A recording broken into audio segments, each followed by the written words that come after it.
And what you just saw was the opening cutscene from Mario & Sonic Tokyo 2020, one of my most anticipated games this year alongside Mario Maker 2. But before I get into why it is my most anticipated game this year, which is the point of this review, I will go over each game in the previous series and just a brief opinion of what I think about each of them. Let's start with Beijing 2008. The Wii version was pretty good, but motion controls felt a bit less responsive, and the DS version was my favourite of the two because of how easy the controls were and all the events were packed over, and it was great and everything. And yeah, let's move on to the next one.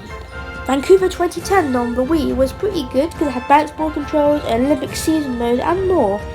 As for the DS version, however, the DS version wasn't that good because the story mode I felt was a bit underwhelming, and yeah, it just didn't feel as good as, especially with that like dreadful hockey minigame. That was not fun to control. But yeah, let's move on to the next one, shall we?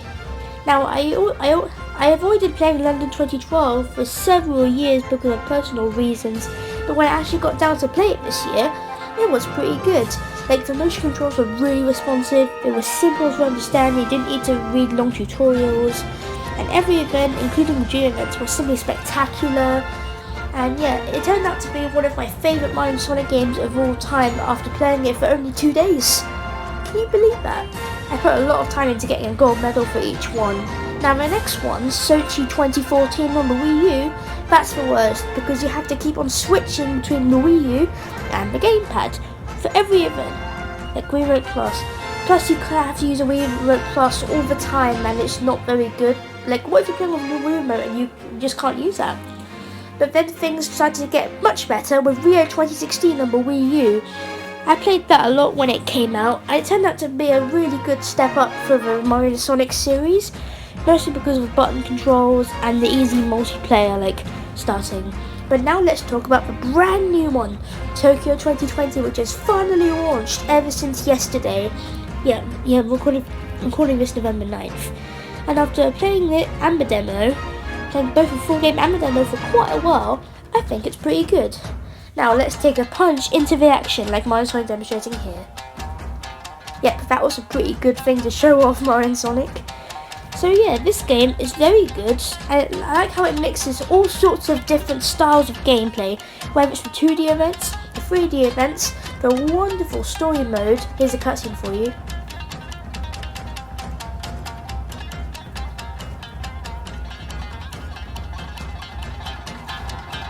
Oh, Luigi. All the many fun interactions, like this one right here. This game is really good, like, from what I've played, but unfortunately there are a few setbacks, but we'll get into those later. Let's start off with story mode. The story mode, as you just saw, sends Mario & Sonic, Toad, Bowser and Dr. Eggman into this game system, and I have to try and get out and because Luigi and Tom are trying to find their own solution to save them.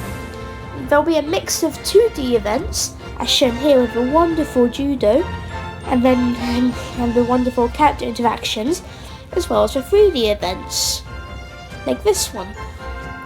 You can actually unlock guest characters in the story mode as well. Yes, that is one of the drawbacks. Sorry, I keep getting off topic because I'm just like trying to figure out stuff.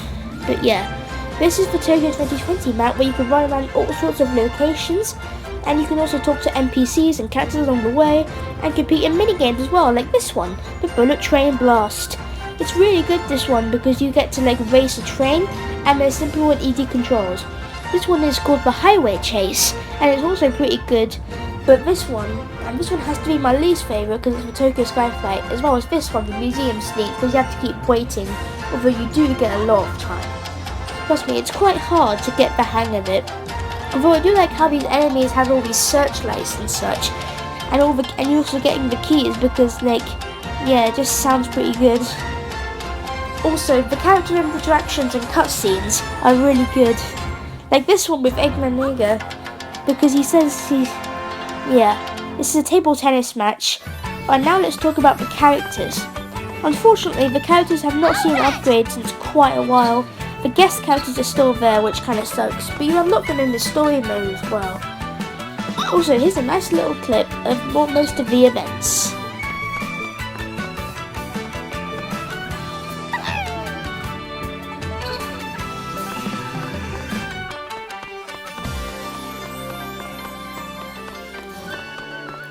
I hope you enjoyed that little clip.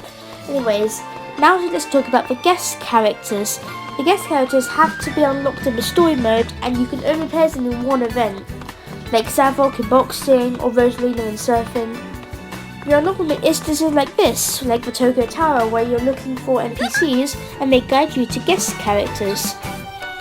Well, now that's enough about the story mode, and I think it's pretty good. But now the dream event is where things really shine. Like that Dream Karate you just saw that takes place in the world of Mario Odyssey. Yeah, sorry if I keep switching topics in this because there is so much here to talk about that it gets a little bit underwhelming. Like this Tokyo Tower climbing minigame. Yeah.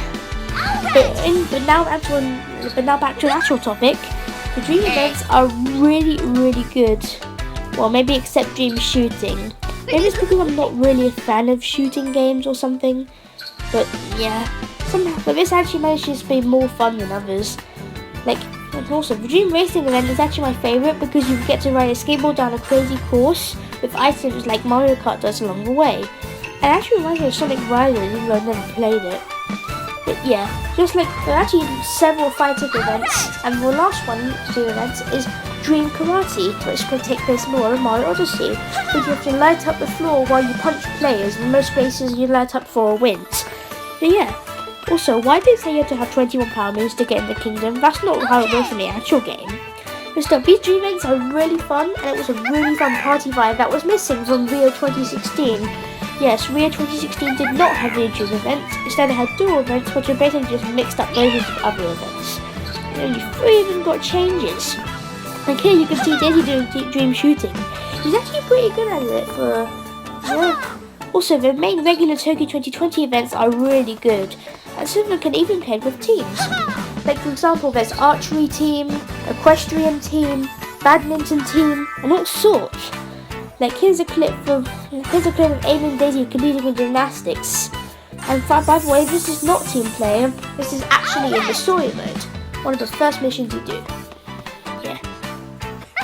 However, there has been a slight upgrade in graphics. You can notice in Rio 2016's fitness mode, the graphics were a bit less, and they've been better on the Wii U. Same with boxing. Oh yeah. Also, motion controls are.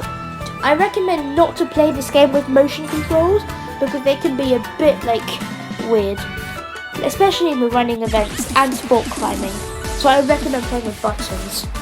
And lastly, let's talk about the 2D events, which are most of the brand new stuff here. So the 2D events actually mostly they're mostly the gimmick of the story mode, but you can also play most of them here as well, like Sonic trying to beat Eggman in 100 meters, or this really strategic marathon event where you have to try to get past 68 different people to be the top person, while having to get water stations as well. It's actually pretty good. And also, there are many others as well, but I can't really show them because the game is so new and I want you to see it for yourself. Yeah, but overall this game is really good, especially the new events like skateboarding. It kind of reminds me of those simulators of people playing Tony Hawk, for example. Yeah, which kind of carries over into the dream racing. Sorry if I'm talking about weird stuff and all that. It's just because this is me and how I talk. So if you're wondering why I'm speaking in a different way, that's how. But yeah. So if I was to sum up this game in a really positive way, this game is really, really good. But it's not perfect. The guest characters and the motion controls hold it back from being a perfect installment. However, one thing that is really, really good about it is the online play. Well, maybe not the performance, but the option for online play. The Tokyo 2020 events and the Dream events are playable online, but not the retro events for some reason. Probably because they're very quick. Anyways, you can do ranked match, which basically improves your ranking over time. And yeah, you become really good. And there's free match where you can just play them, or wins. And you can actually play with your friends online. But the format is a bit questionable because there's so many people trying it out and such. So I suggest only play it at certain points. There's also mini games as well, and I think those are really good depending on you. But overall, this game was very on pace to be as good as the other games I've played in the series. Although it's not as good as like London or Vancouver or something. However, it could easily take a bronze medal from me if I was good enough.